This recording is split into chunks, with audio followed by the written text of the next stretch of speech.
Hello, everybody. Welcome to another live stream for the History Value Podcast. Today, Jack Bull returns to the channel. How you doing, Jack? Yeah, good, mate. Thank you. Awesome. So today you're talking about Paul the Apostle and Ignatius of Antioch. So what's happening there? Yeah, so I thought I'd come on and tell your viewers about a paper that I recently delivered at the British New Testament Society's conference about the reception of Paul's letters in Ignatius. And so I thought it'd be a very fun topic and relevant to your channel. So I brought a nice PowerPoint with me to hopefully take you through some methodological steps that we go through as academics, and also to help your viewers see a bit about how scholars date the New Testament and the reception of it, and perhaps more importantly, why they're mistaken. Awesome. So I'm going to pull it up on the screen here. You have control of the slide, so you can. Great. Uh, So I think the first important point to make that some of your viewers who have not been involved in academia often is sort of what's the methodology like? How do you go about looking at how a text receives another text? So how do we know that Paul didn't know the Gospels, or how do we know that Ignatius did know the Gospels and Paul? And this can be a very difficult question for those who are not used to doing such a task, because most people might think, well, it's simply a case of spot the difference, or more importantly, spot the similarities. So, where can I find words that are the same? Where can I find themes that are the same? And if I see those two things together in two different texts, one that I assume is written later than the other, there must be a literary dependency. It must be the case that Ignatius knew Paul if he uses the same words or has the same themes. And this has long been the case for reception of the New Testament. And they use a lot of scholars often use a lot of the New Testament. So they often date a lot of the New Testament based on its reception in the Church Fathers, rather than what the text actually says sometimes, and whether these parallels and similarities are actually what they say they are.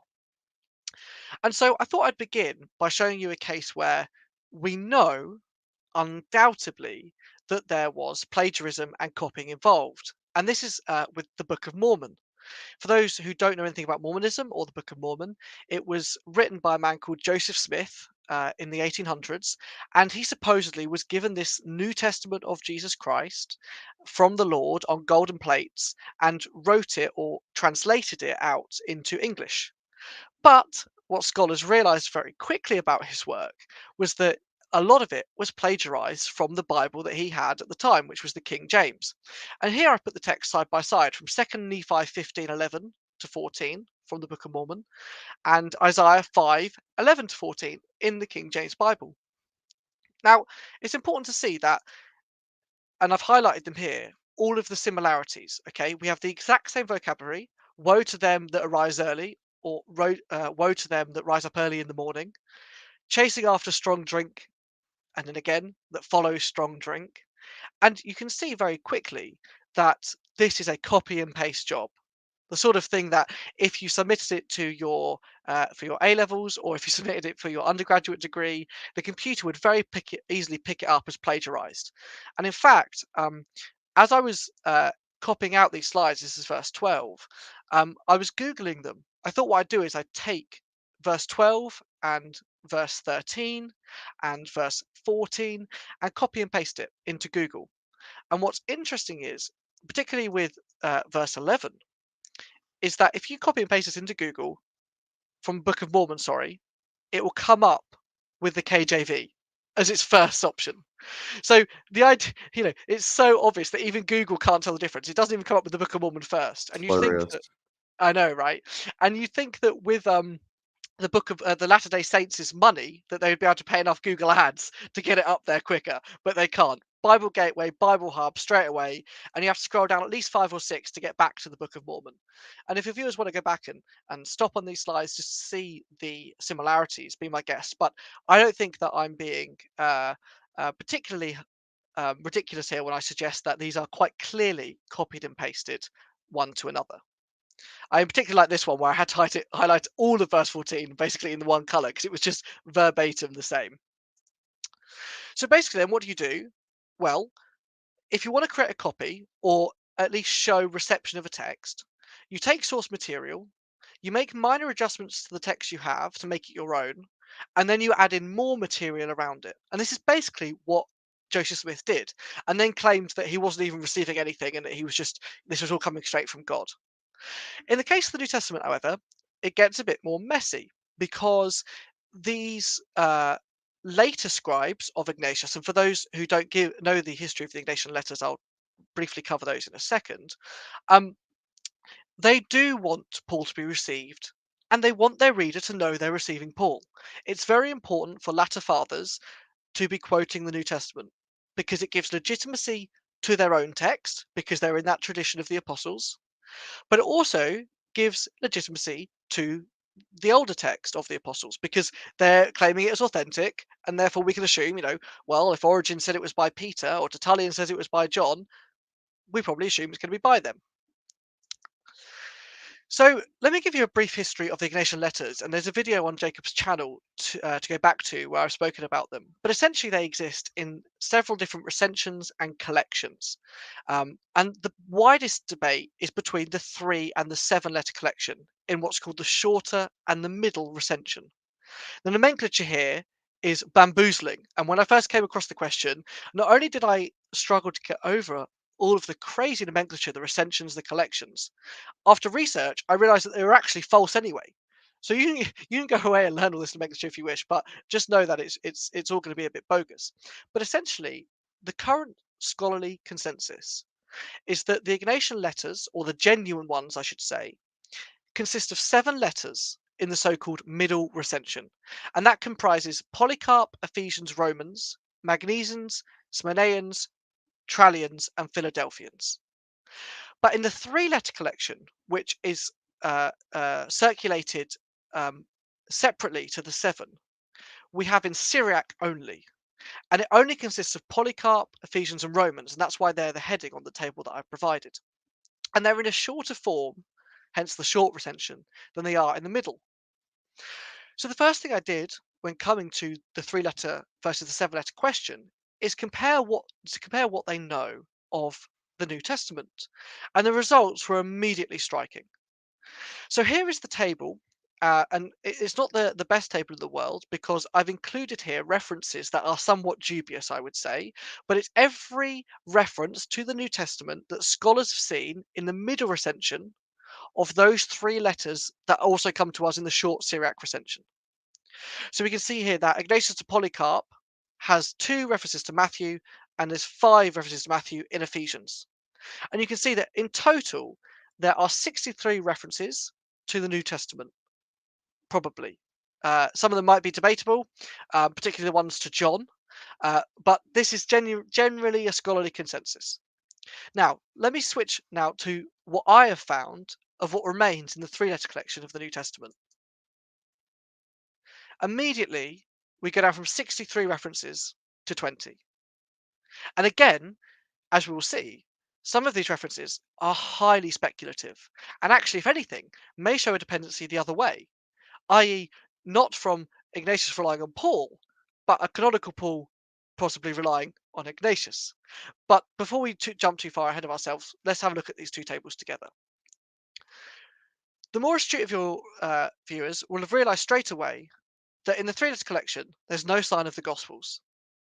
Again, if we go back to the 7 letters, we have Matthew, Mark, Luke, and John all mentioned at least once in the 7-letter collection. I would add a caveat here that the mention of to Luke is only really highly accepted by one group of very, very conservative scholars. So we'll give that one a pass. But certainly Matthew, Mark, and John, and scholars have always said of all of these books in the Gospels, Matthew is the one. Ignatius loves Matthew, and they use Ignatius often to provide the latest dating of Matthew, because of how convinced they are. And again, we can see 1 Corinthians and Ephesians also appear quite prominently. 17 possible references to Ephesians in the 7-letter middle recension. So again, people claim very often that Ignatius definitely knew 1 Corinthians, Ephesians, Matthew, and then perhaps some others. Moving back to the 3-letter collection then, what have we got? Well, Ephesians and 1 Corinthians still appears prominently. 6 possible mentions or references to 1 Corinthians, and 5 possible references to Ephesians. So at this point in my study, I thought, well, this is fine because we can still date Paul early. At the very least, we can say that 1 Corinthians, and perhaps more roguely because of scholarly opinion on who wrote Ephesians, we can date it pre 100. We don't have to worry about it. And then I was in conversation with my supervisor, Markus Vinzent, who's also been on the channel. And he said to me in his thick German accent, "Yeah, look, I tell you." And he said, if we are in a plane and we look down at the houses, they all look like they're by one architect. But when we're on the ground, we can see that they're by different designers. And he challenged me to go and look at every one of these possibilities and see whether they were genuine or whether they were just highly speculative. And so I did. I took many hours over this, and this is the fruit of my labours. I chose in particular to look at 1 Corinthians and Ephesians because of their frequency. When we're looking at Philippians, the one possible reference is probably less important. But just to finish sort of the preliminaries, as it were, I just want to quote to you the conclusions of our previous colleagues in the who want to justify the existence of the New Testament in the early church, and the books that they list as definitely known by Ignatius. And this is from Barnett. He says, it is clear that Ignatius knew 1 Corinthians, Romans, Ephesians, Galatians, Philippians, and Colossians. He may also have known 2 Corinthians, 1 and 2 Thessalonians, and Philemon. End quote. And in addition to that, as I said, Matthew. Now that's finally in your viewers' heads. Let's continue. So the first one that I thought about doing, about analysing, was Ignatius Romans 5:1 with 1 Corinthians 4:4. And I kid you not, I thought this was going to be a dead cert. I thought this was certain that this one would be known because I was reading the great commentary on Ignatius by Schudel, which was published in 1985. It's just a commentary on the Ignatian Letters. And he says, quote, Ignatius speaks of justification in terms that are directly dependent on 1 Corinthians 4:4.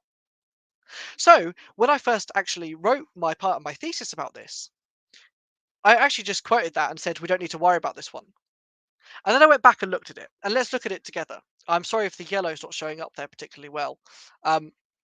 It says in Ignatius, but I am the more instructed by their injuries, yet I am not on this account justified.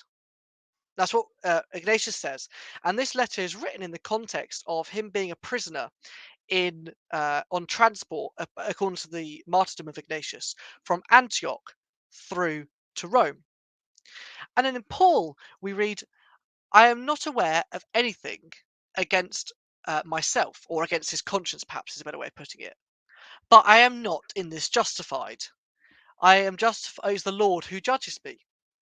It is the Lord who judges me, says 1 Corinthians 4:4. Okay, so the reason why scholars have been led to believe that these two texts are directly dependent, as Shodell put it, is because of the three colours I've highlighted in the green and red and yellow. So we see there the u para, which is the negative particle followed by the preposition para. Then we have the demonstrative pronoun tuto or tuto in 1 Corinthians 4:4, which means this. So u para, not on this account, toto, this, and dedikaiomai. It's the same verb that Paul uses. I am justified, dedikaiomai. So these three words basically have brought scholars to say direct dependency. But if we look at what they're saying exactly, we realize that it's not the same at all. Paul says that he's not justified by having a clear conscience. He's justified by the judgment of the Lord, and that alone. And we know that from the rest of Paul's letters, that he's a man who relies on grace and all of those sorts of lovely things. Ignatius, however, misses the point. If he's using Paul, he could not have missed the point any further, because he continues in the rest of his letter in Ignatius to the Romans to pontificate about how he's justified by his martyrdom, by his works, by his by the future death that he expects to get in the Colosseum in Rome. Now, regardless of whether the story is true, this is not a man who's relying on grace. This is not a man who is relying on the judgment of the Lord. For him, his martyrdom will make him justified. And for me, that couldn't be any clearer an insult or perhaps a mocking or loggerheads to Paul. And then imagine if you told Paul, well, Paul, it's very nice that you're justified by the Lord, but actually I'm justified by my works and what I'm about to do. I mean, I think canonical Paul probably would have probably sat him down or perhaps knocked him out. I don't know. But I reiterate that, this couldn't be further from what Paul is trying to say. So either two options. One, Ignatius has Paul's letter to the Corinthians and uses the widely regarded, well-respected apostle of the Gentiles in it and ignores him. He just ignores his epistle completely and writes whatever he wants. Or, more likely, he doesn't know it. He actually, I should mention, talks about Paul and Peter in this epistle and mentions them by name. So he clearly respects them, he clearly holds them in high regard, but he never mentions at any point that he has any correspondences of Paul or that Paul wrote anything. Strange. Okay, well, let's look at another example. It's a shame that these have come up in yellow. I thought I put them in black. But this is from Ignatius' letters to the Ephesians, 18:1, and 1 Corinthians 1:18 and 23. And here we have that very famous part of Paul where he says, what does he say there? I can barely see it. The word of the cross is folly to those who are perishing, but to us who believe, it is the power of God. We preach Christ crucified, a scandal to the Jews and mystery, or folly to the Jews. So Paul identifies three groups of people there. Those who are perishing, to which the Bible is Morian. The cross is Morian, like a mystery or foolishness.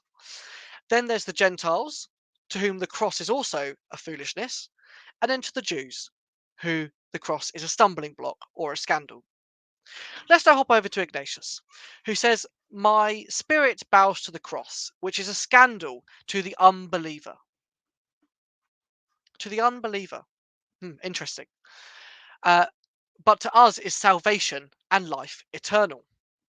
Well, I suppose there are two elements here. There's what the cross is to those who are not in the we, this inner we group, and both Paul and Ignatius presumably refer to themselves as believers, and then those who are outside of Christianity and Christendom. As we just mentioned, Paul identifies three groups of people. Ignatius only knows one, the unbeliever. Now, in the seven-letter collection of the Middle Recension, Ignatius talks about the Jews. He talks about them in relation to whether Christians are Jews. He talks about them as to whether we should Judaize, whether we accept the Old Testament, and even quotes about the prophets. In the three-letter collection, mysteriously, this vanishes. Now, in the theory of Lightfoot and Zahn, who were the first to really push the seven-letter collection in the Middle Recension, which is currently the held consensus, they would all have to agree that a 2nd century monk, towards the end of the 2nd century, removed all references to Judaism and the Jews. This seems rather strange to me. But if we were to accept my point of view, we could see that perhaps references to the Jews and Judaism are added in by those at the end of the 2nd century who want to justify their links with Judaism. But regardless of that, let's just see if Ignatius is using Paul here. Well, if he's not referring to the three groups of people, that seems immediately to me to be a problem. But what about the things he says in favour of those who are Christians and believe in the cross? Well, for Paul, he says that it's the power of God. For Ignatius, however, it's salvation and life eternal. But Paul says it's to those who are being saved. It's the power of God. So for them, there's a process to this. The ones who are being saved have the power of God through it. Ignatius doesn't know that. He says the cross is their salvation and life eternal. A subtle difference, to be sure, but nonetheless a significant one, I think. The last point to make about this passage, which I find the most funny, is that in Marcion's version of 1 Corinthians 18:23, it's almost verbatim the same as the canonical Paul, except that he adds, to those who are being saved, it's the power of God, and the Sophia, the wisdom of God. And that's removed by the canonical redactor, if one accepts Marcion priority of the Pauline epistles, perhaps because of its Gnostic, forgive me for the term, its Gnostic influence. But again, a small side note. Lastly, about the second part then, Paul mentions that he preaches Christ crucified. Anyone who's even remotely acquainted with Pauline study will know that Paul loves the cross. He loves the resurrection even more and mentions it all the time. I mean, he's a resurrection person. I know Dr. Carey in particular mentions this as Paul is just a resurrection only, because it's a revelatory religion. And therefore, anyone familiar with Paul or respecting his works would probably have replicated that. But yet again, he doesn't. In fact, Ignatius never mentions in the three-letter collection the resurrection once. He also never mentions the crucifixion, not once. He mentions the cross, hostrauos, but he never mentions the actual act of crucifixion. Again, a reminder to viewers. Anyone who accepts the seven-letter collection must believe that a later 2nd century Christian writing after 170 removed the resurrection and the crucifixion from a Christian text. Difficult. The next one I've put is Ignatius' letter to the Ephesians, the inscription, or perhaps we might call it the prelude or the introduction, and Paul's letter to the same church. Now, what I really like about this one, and I've given you loads of highlighted elements here, is how many points that scholars have seen links between Paul and Ignatius. In fact, there's 9 in total that Chodel points out, and we probably don't have time to go through them all here, but I've picked on one in particular that I think is absolutely fascinating. Now, one of the reasons that even before we begin to look at elements of this letter that are the same, that we need to take note of, is that scholars presume immediately that because Ignatius is writing to a letter, to a church that Paul wrote a letter to previously, he must be using that for inspiration. This happens also with Corinthians and First Clement, where scholars have often seen a parallel between the two. I haven't looked into that parallel, but if it's anything like the one between Ignatius and Paul, I don't think there's a parallel. But let's look at the one here that I pointed out. Paul says, "He chose us in him before the foundation of the world. Pro kataboles cosmo enai humas." Verse, I think it's verse 4 up there. And then in Ignatius, we get, "To her who was separated from eternity. Pro ionion." Or te proesimene. Okay, so what's the difference here? Both talk about predestination or separation, and both talk about election. So claims Chodel. But the issue here is that the difference between the ionion, or the eternity, or the ages, and the kataboles cosmou, the foundation of the earth, could not be more different. In fact, one has Valentinian Gnostic overtones, the pro ionion. These are words that Sheila, in the early 20th century, noticed that he claimed might be from a Valentinian school of thought, and he also dated the Ignatian epistles after their traditional dating. Paul, on the other hand, uses very proto-Catholic language that we see often at the end of the 2nd century, and my next slide will show that. Their word for predestination or separation are also different. Whereas it's actually in the purple up there, we get basically the word chosen or elected. Ignatius actually goes with predestined, or also separated, but the word becomes complex. He then goes on to talk, Paul this is, about some of the graces that the Ephesians were set apart for. He says that they are going to be holy and blameless before the Father. They're going to be his adopted sons and live for the praise and glory of him. Ignatius is completely unaware of these first two motives, but he does mention glory. He does mention glory, which raises the question, does he have Paul and remove from these other two motifs again? Or does someone else have Ignatius and add them in around Ignatius's ones.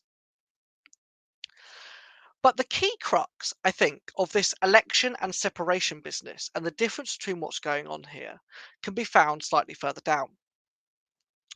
Paul says that this predestination for these graces is only activated through Jesus Christ, dia Jesu Christu, or he says in him, en auto, right? So the to be adopted sons, to bring glory to the Father, and to be blameless before him, these things only happen through Jesus.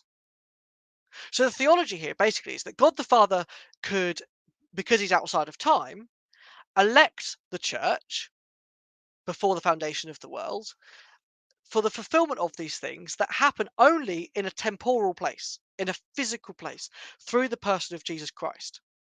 But in Ignatius, who doesn't really care about the resurrection, or for that matter, really necessarily the incarnation, this doesn't require any mediation or activation.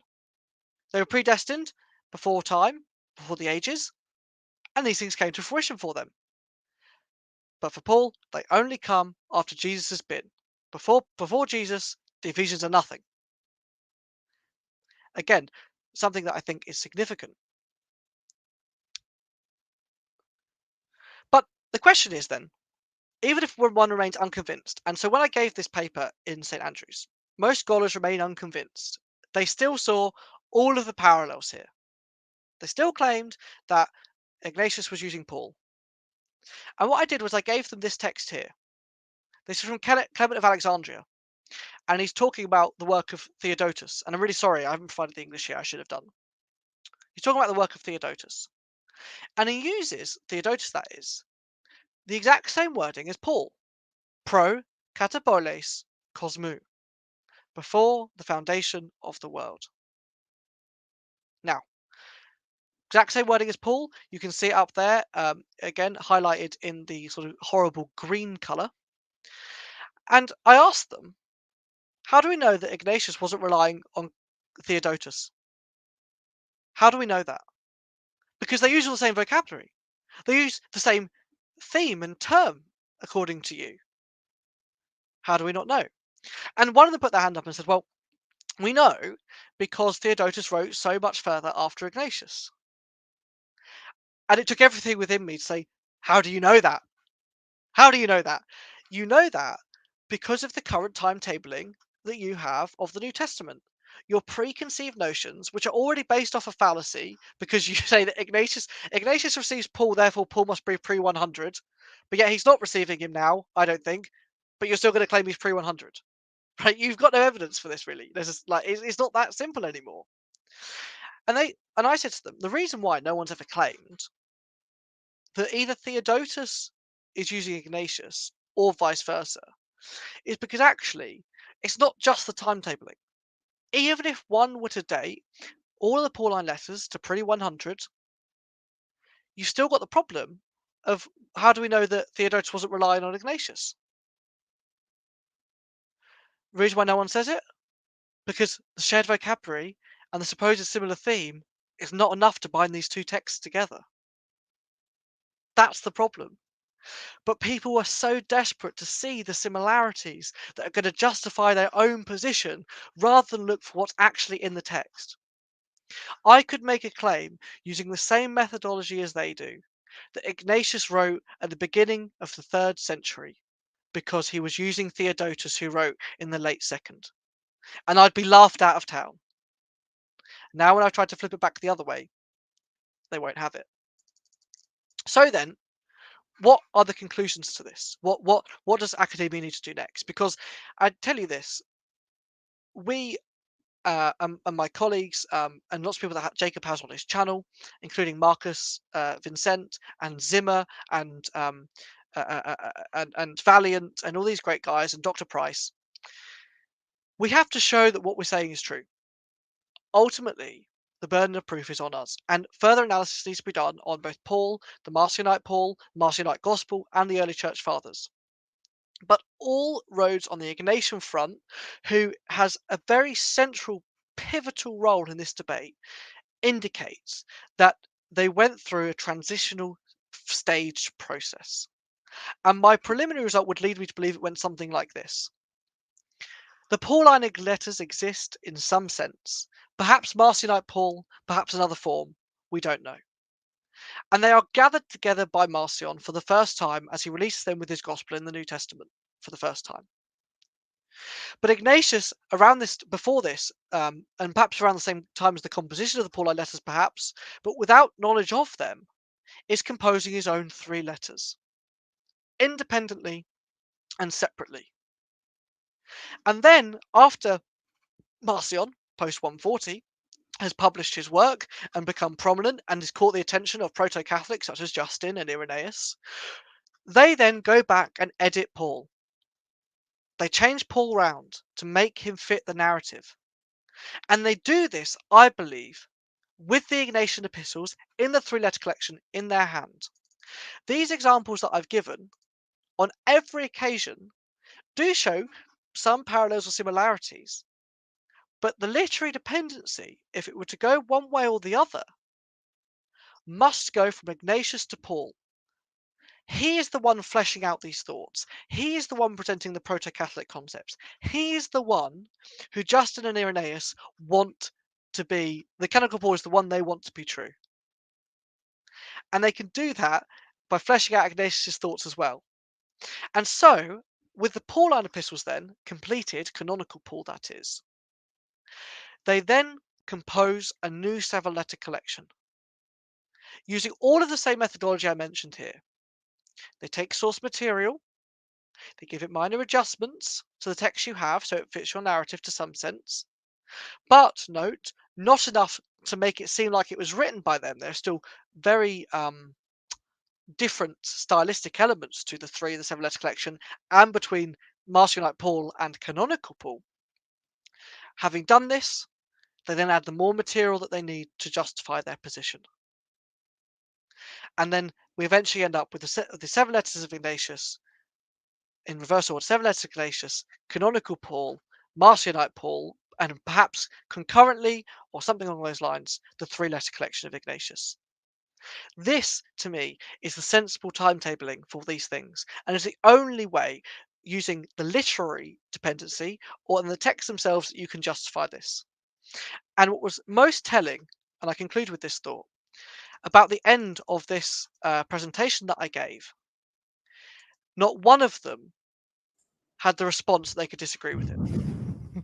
They had no response. And I thought that was very telling. Their only comment was, the burden of proof is on you. And I don't disagree with that. But no response was quite telling. Wow, that was quite the presentation. That's very, very fascinating. So you just said earlier that the dependency, the canonical Paul, is like you're saying that the canonical letters of Paul are dependent on the letters of Ignatius. So if I was to argue any literary dependency happened, Hmm. that would be the way, right? I'm not saying that that's definitely the case. I think you Right. could probably make an argument for it, although it would be tenuous. But I think that what's clear is that Paul is the one who fleshes out the arguments. Paul is the one who makes the big claims. And the problem we've got is that if, and this the counter argument I try to make to everyone, is that if it's the other way around, and that Ignatius is using Paul, then he just doesn't respect him. he doesn't believe that he's right. And we do get that quote from Ignatius that says, he says, I do not command you like Peter and Paul. Notice Peter comes first there. Peter is the more important of the two. I do not command you like Peter and Paul, for they were freed men and I am a slave to Christ, is what he says. So clearly he respects them. Clearly he thinks that they are apostles, that they are given that right by God. So the argument is then, my assumption would be, from 7-letter collection advocates, is that Ignatius ignores him. And that's a problem. But if it does go the other way, which is possible, it's not necessarily the case, but it's possible, you can at least see how later Christians were a bit worried about some of the things that Ignatius was saying.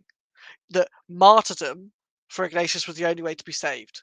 This sort of zealous nature to be killed, not the best way to start a new religion if you just encourage everyone to hand themselves into the authorities and die. Um, in the case of the Judaistic question, you know, that as time goes on and Christianity wants to remember its Jewish roots again and move away from Marcion and Apelles and all those sort of anti-Semitic people, you can see why they'd want to add in Judaism again and clarify the relationship they have with Jews. Not a negative one, because they come from the apostles and the traditions, but also we are not Jews. If you read Ignatian's three collection, he doesn't know who Jews are. One cannot say that he knew Paul, who talks often of the law, and then says, well, forget that. We're not going to talk about them anymore. That seems very difficult for me. We have a super chat question from Elias Almoody. Thank you for your super chat. He says, thank you, Jacob, for inviting my favorite guest again. I wanted to ask, when can we expect written work to be released, book articles? Thanks again. Looking forward to saying Dr. Bull. Thank you very much. Before anyone asks, no, I haven't paid him to say that. He's not a stooge. I haven't set him up. But no, thank you very much. That's a real compliment. So I'm hoping to finish my PhD probably in December or February. And then hopefully they'll publish the PhD as a thesis, which will reopen the Ignatian question properly. Markus Vinzent, my supervisor, did this in his 2019 book and began to open the question in the 4th chapter, but he didn't quite bring it to fruition, which is why he gave the task to me, because he wanted to move on to other endeavors. So hopefully that would be my first book, would be the thesis, and then many more to come. I've just submitted a couple of articles to journals. I just had one rejected, which I thought was a bit harsh. Some of the criticism was good, but some of it was a bit difficult. But that would hopefully be the first book. And keep an eye out for the articles. I know Jacob has linked my YouTube channel below. I don't have any videos on it yet. I've had 3 or 4 emails saying, please can you post some stuff or get a blog or something. But I'll get round to it, and keep an eye out for the articles when they're out, because the last one actually I published is this paper. Well, hopefully to publish is this paper that I delivered to St Andrews. So if you want to go back and read it rather than watching this, you can have a look at it in print and see some of the footnotes as well. So you think that Paul's letters were heavily edited and expanded um, in the mid 2nd century? Yeah, and so this is really important, because if one wants to make any claims about the dating of the New Testament, ultimately, Paul is well, probably the Gospels are the most controversial, because people are desperate for some reason for the Gospels to all be written before 100. There's an obsession with that. I know Jonathan Burney's been on a channel talking about his new book that claims they're all written before 70. But Paul often gets sometimes even more difficult to date later, because there are a lot of Pauline scholars in the world. I noticed that going to conference, everyone there, so many people are obsessed with Paul. Um, Someone said to me, I think there are something like 10,000 scholars currently work on the New Testament. 27 books, so many scholars. But yes, so I accept the position of my supervisor Vincent and Matthias Klinghardt and a couple of others, that the Pauline text went through a redaction, or an interpolation, actually, probably is a better word, in the middle of the 2nd century. I know that Vincent has talked about this and his upcoming book on your channel and in other little articles, but he's essentially at the moment doing a reconstruction of the Pauline epistles as they were in Marcion. And one of the difficulties with doing this is that we don't really have any extant manuscripts of him directly. So we're going through what others have said, people like the witnesses of Tertullian and Aristides and all of these other fellas. And he's comparing them side by side with the canonical ones, a bit like I have done with Ignatius and the 3 and the 7 letter collections. And one of the things that we are picking up on and we are noticing on is not the theological differences, but the stylistic ones. If you and I want to go through a text and remove a certain ideology, theology, concept, thought, whatever we wanted, we could do that quite simply. If you read a paragraph and it mentions bishops and you're somebody who rejects the importance of bishops, you could just remove the word bishop, right, and replace it with leader or something else. But what you can't do so easily, and this is where the boring grunt work begins as a scholar. And most scholars aren't willing to do this, by the way, because it's really tedious. Really, really tedious. Is go through all of the style, the vocabulary, the grammatical sort of stylistic elements, and count them one by one in different sections of the text to see whether they are different or the same, right? You and I, if we both wrote essays tomorrow, they would probably look very different, and that's true for ancient authors too. And with the Paul and the Marcionite Paul and canonical Paul, they both show real issues with the Marcionite Paul being all quite consistent. He may have rewritten them, to be fair, but they're all quite consistent. But the Marcionite, when you get to the canonical Paul apologies, lots of words come in that are never used in the other Pauline epistles, in the Marcionite Paul, for example, right? So essentially what you do is you compare these two things and work out together which one shows the most side of interpolation and which one shows the most side of consistency. And unfortunately, in the case of canonical Paul, it's simply not consistent. And in addition to that, what we've just been talking about, the reception of Paul, if you're claiming that someone with the significance, with the authority and the importance of Paul was writing letters in the first century, we would expect to see them quoted. And in Ignatius, we don't. I'm yet to see in other epistles, like in Clement or Barnabas or the Shepherd of Hermas, etc., whether we find the similar thing.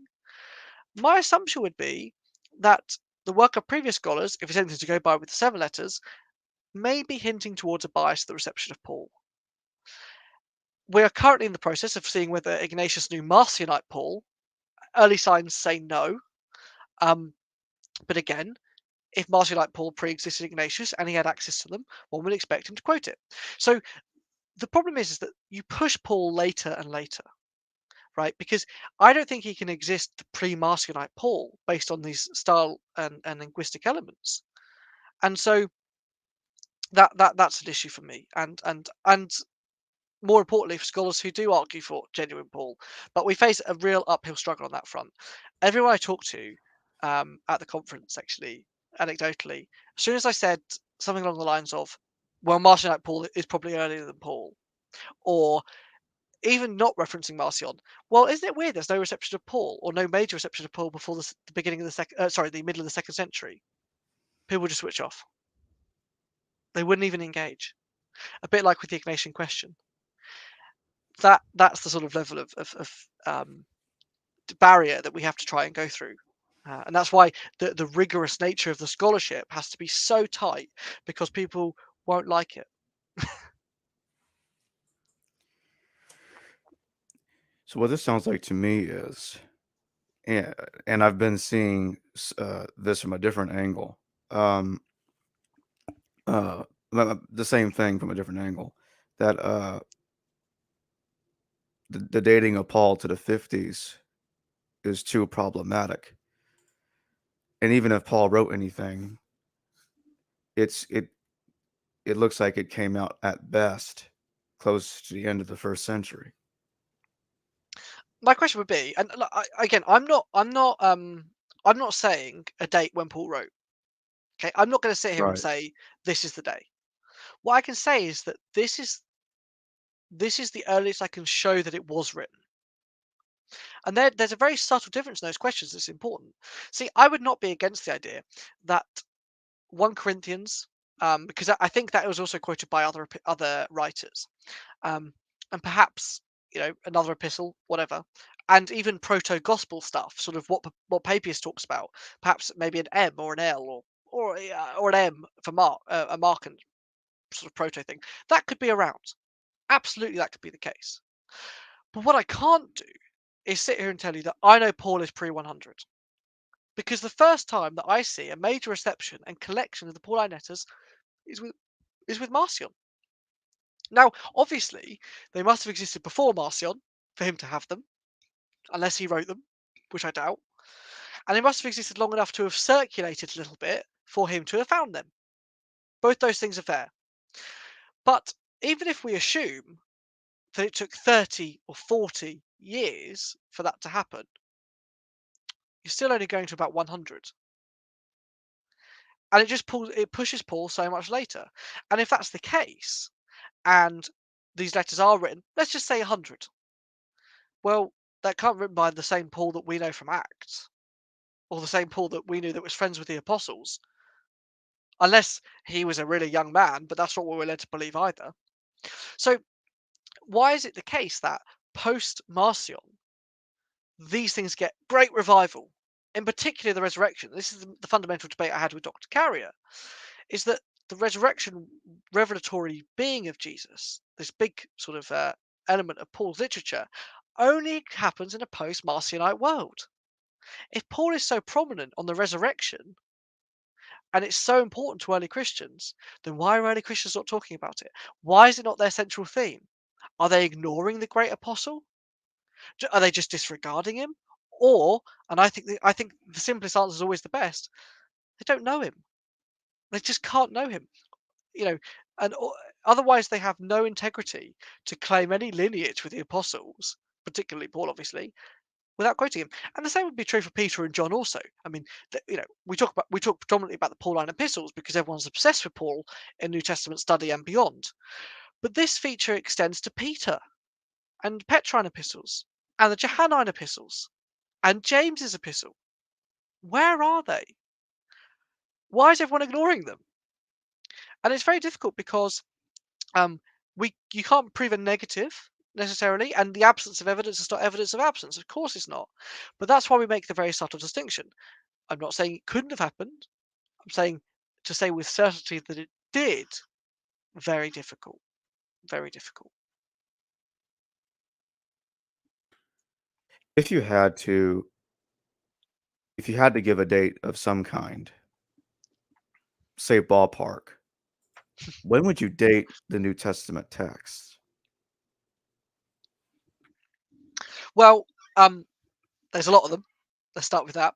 Um, Right. I think it's best to start with the Gospels on this front, because obviously I actually think that the Pauline epistles exist before the Gospels, um, as we have them. That is, but that doesn't again negate the fact that gospel material existed.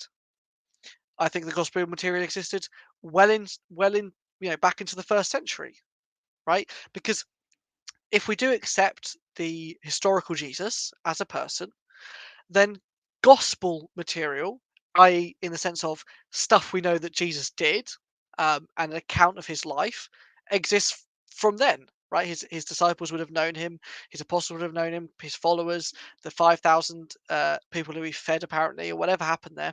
These people would have known him. So gospel material exists. Written gospel material then at least happens by the time of Papias, and I think probably happens before that. The idea that nobody wrote down the stories of Jesus, sort of, you know, perhaps even when he was alive or after he was alive, I think is preposterous. But I think that what you have is something far more akin to the Gospel of Thomas or the Logoi, the sayings of the Lord. They're probably unsystematized sayings of Jesus, or an incoherent mishmash of just things that happened in his life. Probably sort of not in any order, just boom, boom, boom, boom, boom. Okay, so let's say he has those things.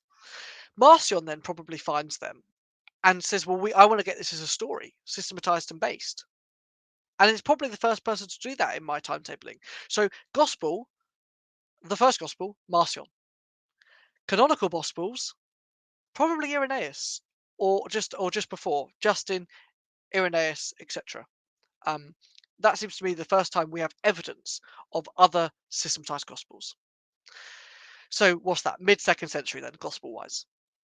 Pauline text, I am more open to early dating. I cannot be clear enough about that. But without more texts, my ballpark figure can only range between 90 and maybe 120. Because I just can't see evidence of reception for them. I can't see evidence of people knowing that he wrote anything or why he wrote anything. And the first sign again we get of that is Marcion's Paul.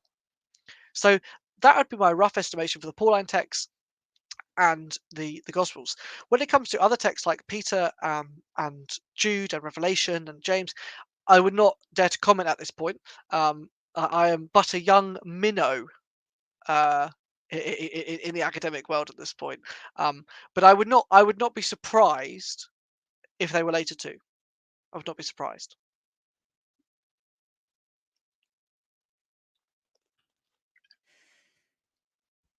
So if the letters of Paul are written between 90 and 120, do you think the historical Paul could have done that, assuming that he lived a longer life or was born later in the first century than people thought?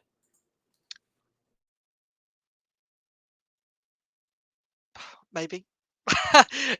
I mean, look, excuse my hesitancy, but I think it's really important to remind our viewers that um, a lot of people write a lot of books claiming a lot of things with absolute degrees of certainty. And the reality is, and the question of history is, we don't know. It is possible that Paul could have written those things, and it is possible that Paul could have written them in 60 or 50. I'm saying it's possible, right? Because the, you know, um, if that is his dating of when he was alive, then of course he could have written them then. But if you want to provide evidence for it actually happening, you can't actually, and that's a problem. And I think particularly before 70, you're really in the mud. You're really in the mud before 70 because Paul doesn't really seem to. Paul seems to know the destruction of the temple, um, and so I think that points to him after 70. He could have written in 90. I think that's possible. I think to stretch him into 120 would mean that he would be so late. Because let's say the apostles did know Jesus, 33, he dies. The apostles must at least be his age or older. And who knows when, we don't know what ages they died necessarily. But you see, you have to add so many more layers of conjecture, right? You can already see me adding layers of conjecture to get to this point. Um, but I think it's yeah, I'm not going to rule it out as possible, um, but I highly doubt it. Well, thanks for joining me once again, Jack. This has definitely been a fascinating discussion. I have no doubt in the future we're going to be talking about this again as more work is done on this. Yeah, absolutely, absolutely. All right. I thank everybody for their continued support of the channel, and I thank everybody else for their participation in the live chat and watching the video. And I'll see all of you later. Thanks again. Thank you. Hello, viewers. Thanks for watching this video from the History Valley YouTube channel. Please don't forget to subscribe and hit the notification bell. And if any of you wish to further support this channel, please consider checking out this channel's Patreon page and becoming a patron, and or donate through PayPal or through Super Chat during a live stream. Thank you.